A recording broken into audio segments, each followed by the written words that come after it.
Silent birth. When babies don't cry, what do the ancestors say? In the delivery room, every ear waits for it. That cry. That sharp, beautiful wail that says, "I'm alive." But what happens when a baby is born into silence? Today, doctors rush to check vitals. But long before hospitals and machines, people turned to myths, spirits, and ancient whispers to explain what silence meant. In some cultures, it was feared. In others, revered. Let's dive into the hidden meanings behind a baby who doesn't cry. From the sacred to the supernatural. In parts of Africa, especially among the Igbo and Yoruba, a silent baby at birth wasn't just a medical concern, it was a spiritual riddle. Some elders believed the child was a reincarnated spirit, an abiku or ogbanje, a spirit child who moves between life and death. The silence meant the soul wasn't sure it wanted to stay. Elders would perform rituals, draw protective marks, or offer prayers to persuade the spirit, "Stay with us." Among the Zulu, a baby born without a cry was believed to be listening to the ancestors. The silence wasn't absence, it was communication. The child, they said, was receiving wisdom from the spirit world before entering the noise of earth. But if the silence lasted too long, the Umfakathi, the community, would gather in spiritual support. In ancient China, a quiet baby raised eyebrows and whispers. It was sometimes seen as a sign the child had been a monk, healer, or philosopher in a past life, now returning with calm. Yet in some regions, silence could hint at bad fortune or a broken soul contract. Taoist priests might be invited to bless the home and realign the energy pathways of the newborn. The Inuit of the Arctic Circle had a mystical view. If a baby was born without a cry, it was said their spirit was still chasing its name across the winds. The naming ritual would be performed immediately, calling the child's soul to fully arrive.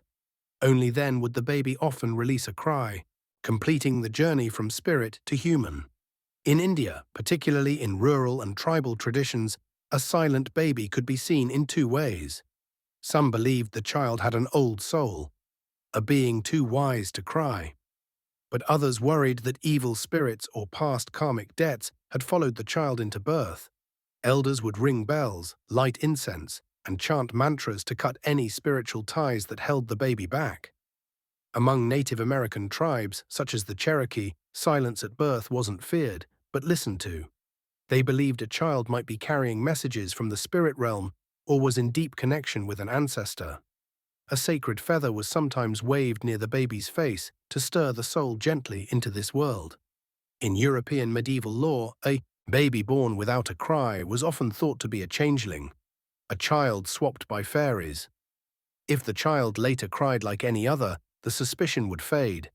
But if not, the family might perform protective rituals, placing iron under the pillow or keeping a candle lit by the cradle to warm the human soul back in.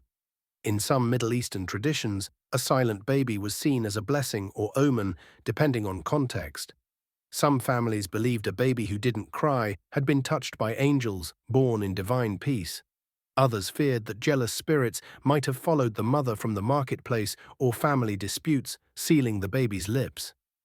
Holy verses were whispered and honey was touched to the baby's lips, sweetness to invite speech and sound. And in ancient Greek mythology, silence at birth could mean the gods were watching. If the fates had yet to tie the thread of life, the baby would remain quiet. Priests might offer olive oil or bathe the child in sacred water to invite the Moirai to finish their weaving. In every corner of the world, one truth echoes. Silence at birth was never taken lightly. It was mystery, power, sometimes fear, sometimes awe. Whether it meant wisdom, danger, or a soul lost in between, ancient cultures treated it not with panic, but with reverence, ritual, and love.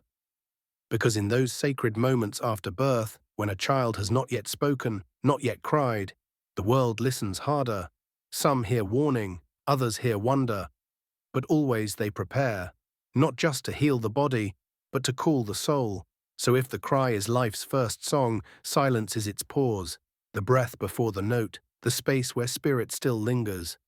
And every culture has its own way of saying, "Come to us, little one. Speak your sound. Start your story."